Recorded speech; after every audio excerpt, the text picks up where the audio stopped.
Boston Blackie, starring Richard Calmer. Well, Blackie, it's about time. Oh, I'm sorry, Mary. I left the apartment without my wallet and had to go back for it. Have you ordered? No, I was afraid I'd have to wash dishes if it didn't show up. All I have with me is 15 cents. But you have your smile. That should pay for the most expensive breakfast in town. I tried it once. Did it work? No, I did. Washing dishes. Well, let's see. What's good for breakfast on such a cheerful morning? Who's cheerful? I am. Just because I promised to meet you for breakfast. Oh, Blackie, you're sweet. Well, if you must know, Mary, this is why I'm cheerful. What's that? What does it look like? A very lavender envelope. With a very lavender odor about it, too. All right. Who is she? The return address on the envelope says Ann Martin. Old flame of yours? Not even an old ember. She's the wife of one of Shorty's old gangster pals, Harry Martin. Well, forgive my woman's curiosity, but why is she writing lavender letters to you? I don't know. I haven't opened it yet. Mind if I do? I'll mind if you don't. Excuse me. I will not. You're going to read that aloud. Maybe I'd better read it in a whisper. Oh, what does she say? Dear Boston Blackie. I could have guessed that much, but what does she want? Besides you. Let's see. Nothing important, Mary. Just $50,000.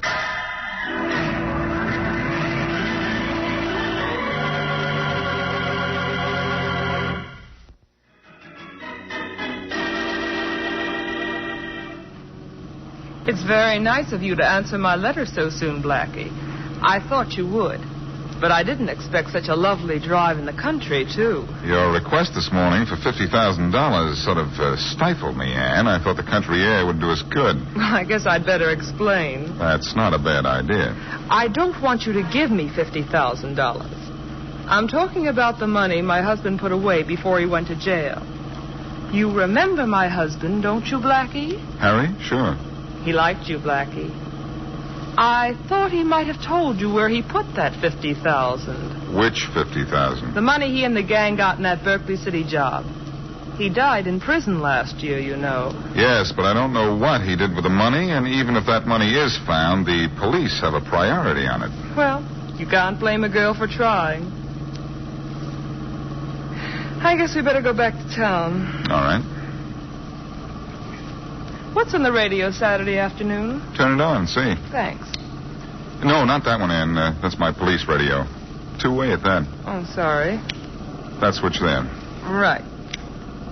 What are you doing with a two-way radio? Playing policeman professionally? Oh, this radio's no joke. I bought it myself, and it comes in handy on a case every now and then. You're becoming a regular Boy Scout, aren't you? Oh, I really never use the thing except for laughs when Faraday's men are looking for me. Then I cut in and answer them back.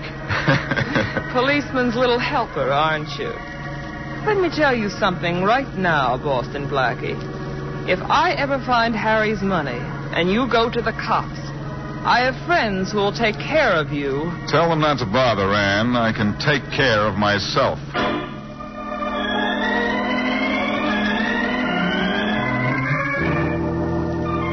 Oh, boy, oh, boy, oh, boy, oh, boy, oh, boy. Mary, did that come out of you? You just wait, Blackie, till you read what happens to the hazards of Hannah. You, bring me the Sunday papers and then sit over there and read them yourself. That's very nice of you. I can't wait for Sunday. I like my thrills in color.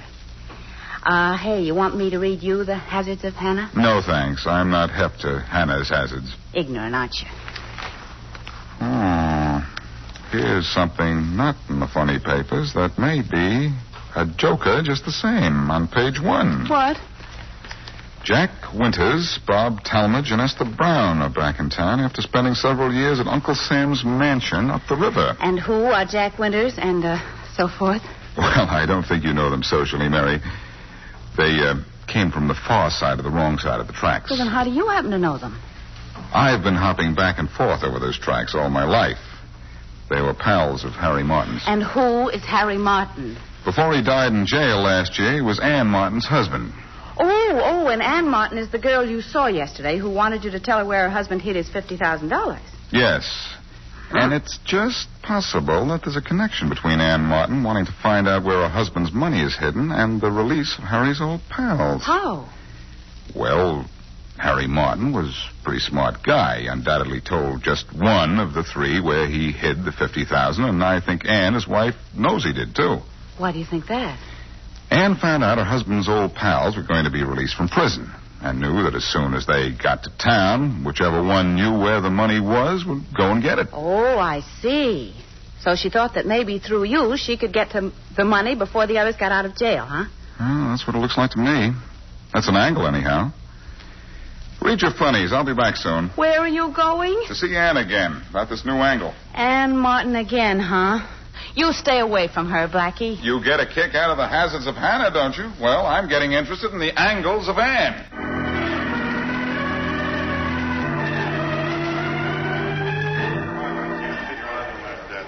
What are you thinking about, Esther? It's good to be out of jail, Jack. Eating real food, breathing real air. Good. It's going to be perfect. Maybe.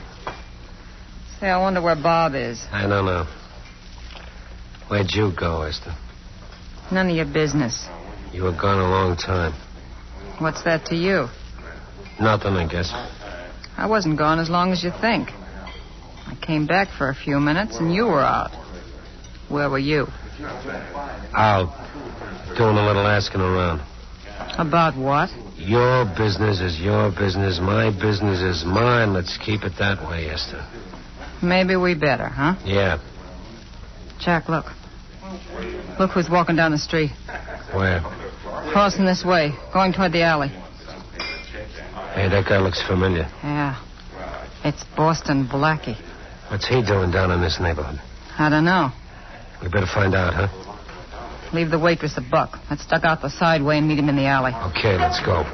I've been wanting to meet that guy down here in my territory for a long time. Easy, Esther, easy. Here he comes. Easy, Esther. Don't do anything you'd be sorry for. Shut up. Hello, Blackie. Well, Esther Brown. I just read about your getting out of jail. Don't reach for your gun, Blackie. There are two of us. And Jack Winters. I won't fancy meeting you here. What are you doing down here, Blackie? Oh, just looking around. For trouble, maybe? You know I don't have to look for trouble, Jack. Trouble comes to me. What do you mean by that? Nothing. Have you been up to see Ann Martin yet? No. Why should we? He knows why we might, Esther. That means he knows too much. No, not yet. But I'm going up to see Ann and find out what there is to know. I don't think you ought to. I didn't ask for your advice. Then maybe we ought to fix you so you won't need it. You swing fast, Jack, but not hard enough. Well, Jack won't wake up for a while, I guess. I seem to have a lullaby left hand. And now I think I can go and see Ann without interference.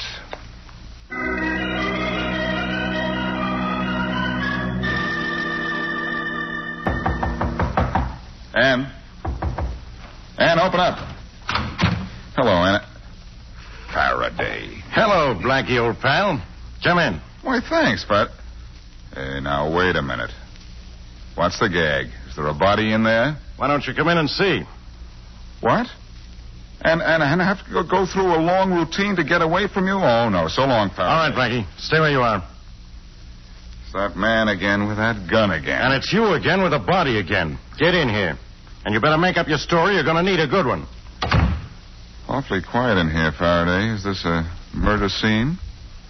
How could it be, with no photographers, fingerprint men, or the coroner? They're gone. And where's the body? It's gone, too. I've missed all the fun, haven't I? How was she killed? How did you know it was a she? She lived here, didn't she? I found bodies in your apartment that weren't yours. Good point, Inspector. One of these days, maybe it will be my body. Then what are you going to do to keep your job on the force? I'll worry about that happy day when it comes. Faraday, are you really putting your gun away? Yeah, what about it?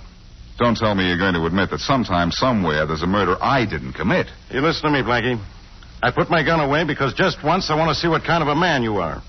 My gun seems to make you want to try to get away. Try, Inspector? All right. When I pull my gun on you, you always escape. Or maybe this time, with my gun put away, we can talk this thing out and no tricks.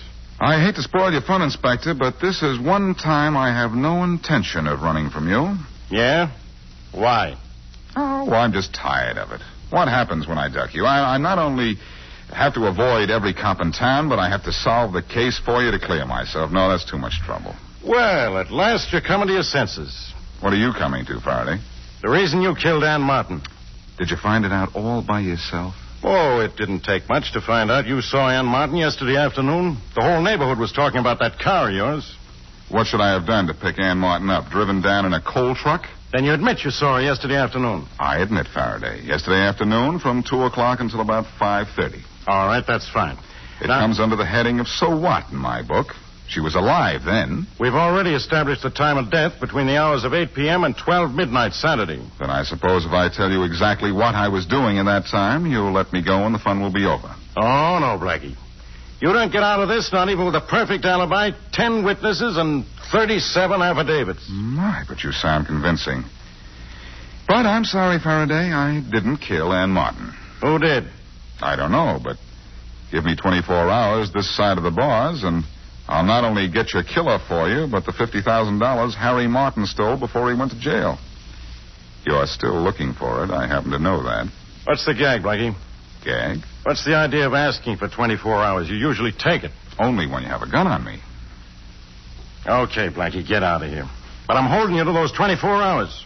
You won't get 1 minute more. Now beat it before I change my mind. You mean you don't think I could get away from you if I wanted to? No, I'm letting you go.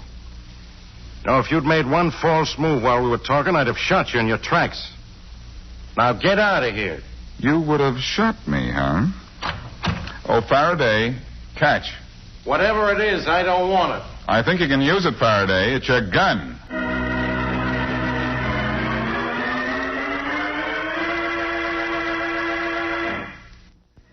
Ann Martin, wife of a dead gangster, arranged a meeting with Blackie to find out from him if he knew the whereabouts of $50,000 hidden by her husband Harry before he went to prison. Blackie didn't know.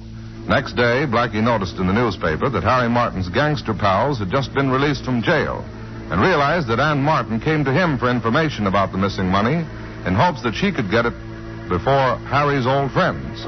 Following this lead, Blackie went to Ann Martin's apartment to be informed by Inspector Faraday that she had been murdered. Faraday gave Blackie 24 hours to clear himself of implication in Ann Martin's death. And as we return to our story, it's early the next morning, and Faraday's been chasing Blackie in a police car. Blackie, Inspector Faraday's car just turned the corner. Fine guy, that Faraday. He promises to leave me alone for 24 hours, and I have to waste half that time hiding from him in doorways.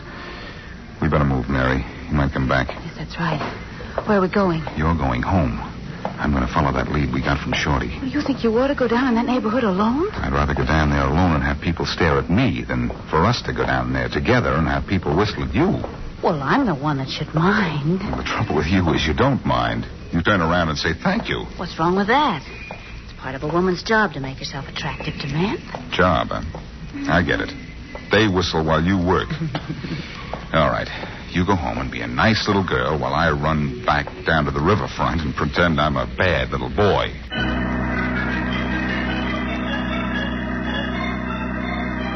How's the jaw, Jack? Quit worrying about it, Bob. It's okay. I tell you, Jack, you shouldn't have swung on Blackie like that. He can give us trouble. Hello, boys. Oh, hi, Esther. Hi. Okay. Now that I'm here, let's get down to business. Well, Don't mind me. I want to hear this. Blackie. Well, Bob Talmadge and Jack Winters, too. Isn't this cozy? What do you want? You remember Harry Martin, don't you, Esther? Sure, but so what? He died in jail a year ago. But he had a wife. You know, our friend Ann Martin. Maybe that's what killed him. Then what killed his wife? Grief, probably. Maybe she's a late mourner. Ann Martin's dead? As of last night, Jack. She'll get used to it after a while. Now, which one of you killed her? Ain't any of us seen Ann Martin since we got back. I doubt that. But I'm going to give all three of you a break.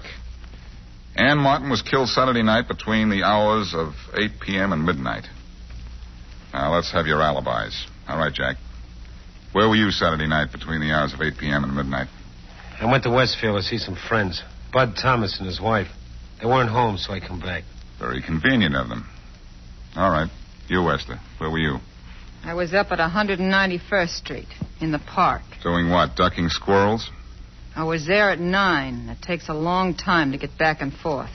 A horse ran away just about the time I got there. That's easily checked. How about you, Bob? I was to the movies at 86th and River Road. What was showing? A double feature. The Call of Africa, and believe me not, there was a newsreel and a cartoon. What was in the newsreel? Oh, the usual stuff. A launching, some new styles and hats, new inventions, some pictures of the president. You got our alibis. We weren't near Ann when she got killed. Now beat it, will you? Sure, I'll beat it. But there'll be a murder rap against one of you for killing Ann Martin. And you'll have to beat that.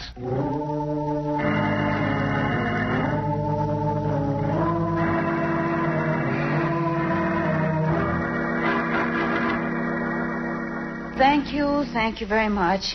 Goodbye. Well, that's the last of the phone calls, Blackie. Bob Talmadge's alibi is solid, too. The movie theater said they showed a double feature and a newsreel last night. Well, all three of our suspects seem to be in the clear, don't they? Blackie, is this going to be one of those murders where you almost begin to think you did it? No, Mary. I think I know who killed Ann Martin. What? But I promised Faraday the $50,000, too. And the killer has to lead me to the money.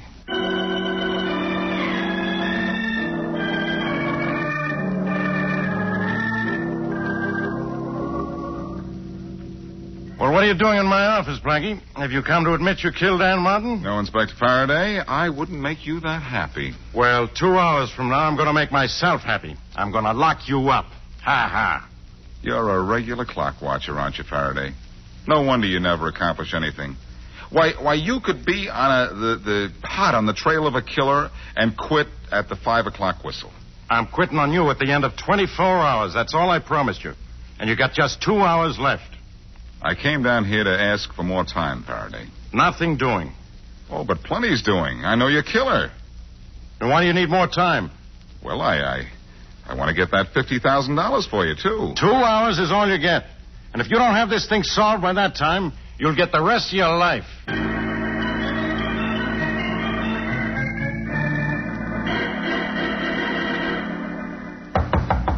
Who is it? Boston Blackie. Oh, for the... Let him in, Jack. Okay. I don't know where we have any truck with this bum, Esther. Shut up, Bob. Come in. Thanks. Now what do you want, Blackie? I want to make a deal. What do you mean, deal? One of you knows where Harry Martin hid his money. Whoever knows that is the one who killed Ann, too. Now, I know who that is. I'd like to share that $50,000. I'd like a share of it to keep my mouth shut. Oh, well, now ain't that nice. Isn't it worth it to the killer to spend $25,000 and go free? And, just so there won't be any double-crossing, I'll meet Ann's killer at the old mill on Mill Creek Road at 11 o'clock tonight. Then if the killer will lead me to Harry Martin's $50,000, I'll take half the money and forget the whole thing. I hope Ann's killer is smart enough to tell time. I said 11 o'clock, and I don't like to wait, even for $25,000. Well, do we have to sit here and stare at each other? He may not know anything. Yeah, sure, that's what I think. He's bluffing. Look, all we got to do is stick together, and he won't be able to do anything to any of us. That is, if one of us did kill Ann Martin. Hey, I just remembered. I gotta go meet some fellas. Funny time to remember, Jack. See you later. So long. What time is it, Esther? 9 o'clock. Oh, that reminds me. Hey, where you going? I got an appointment, too. Well, ain't that pretty? All of a sudden, everybody has to go someplace. I won't be gone long. Stick together, she said. They don't wait 2 minutes before they leave me stuck.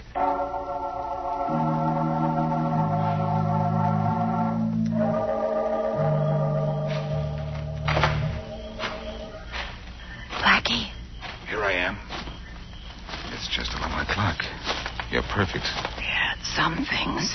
I suppose you think that because you're here, I'll say you killed Ann Martin. You said you'd meet your killer here. And you'd like to meet him, too, wouldn't you, Esther? Sure, wouldn't you? I want to know where that dough is. Maybe this is your answer coming up the path. It's Jack. He killed Ann. And he knows where the money is. Does he? Hey, Blackie. Guess you disfigured this means I... Esther, what are you doing here? She's here for the same reason you are, Jack. To hear the killer tell me where the money is. Bob killed Ann? I didn't say that. It could have been you. I think you're bluffing, Blackie. I know he is. Shh, here comes Bob. Hey, Blackie.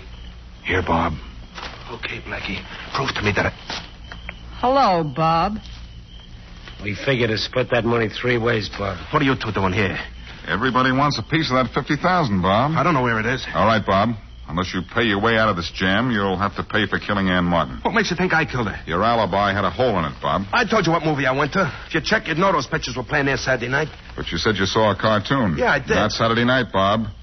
Maybe you've been in jail too long to know this, but on Saturday night, movie houses throw out the cartoon to get in the extra late show. I tell you I was there. I know you killed Ann Martin, Bob.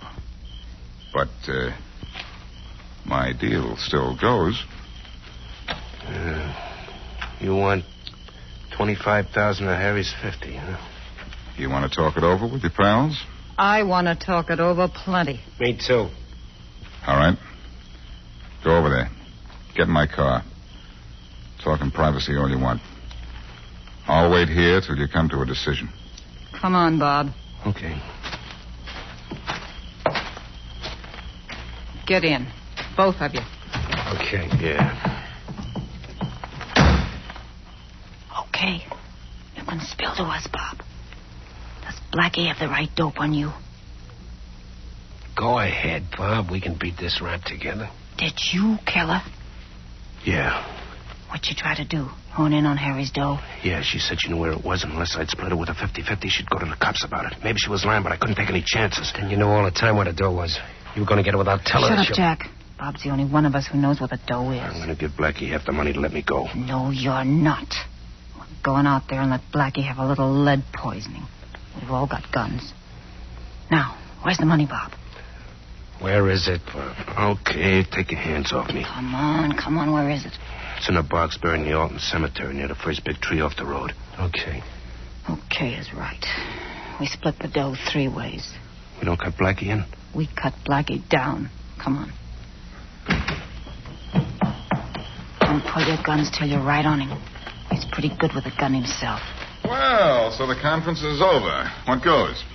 You do. Let him have it, boys. Okay, Blackie, you're through. I'm going to play.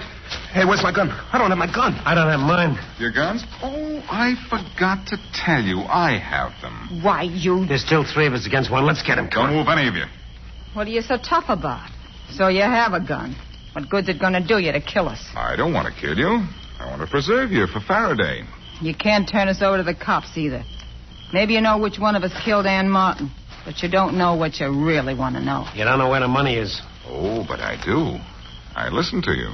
You got a big mouth, not big ears. I forget what size ears I wear, but I heard every word you said. If you look inside the millhouse doorway here, you'll see my portable radio set. So what? There's a 2-way shortwave radio in my car. The microphone was on. I tuned you in on this radio set and heard every word you said. The money is buried in the Alton Cemetery. Pretty smart, aren't you, Blackie? I'll take that compliment slowly, Esler. But I think I'd better take you down to headquarters in a hurry. My 24 hours are more than up, and Faraday's the fretful type.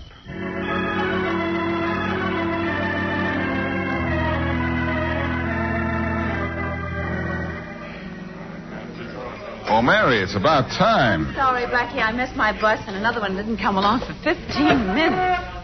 Have you ordered yet? No, I was afraid I'd have to wash dishes if you didn't show up. All I have here is 15 cents.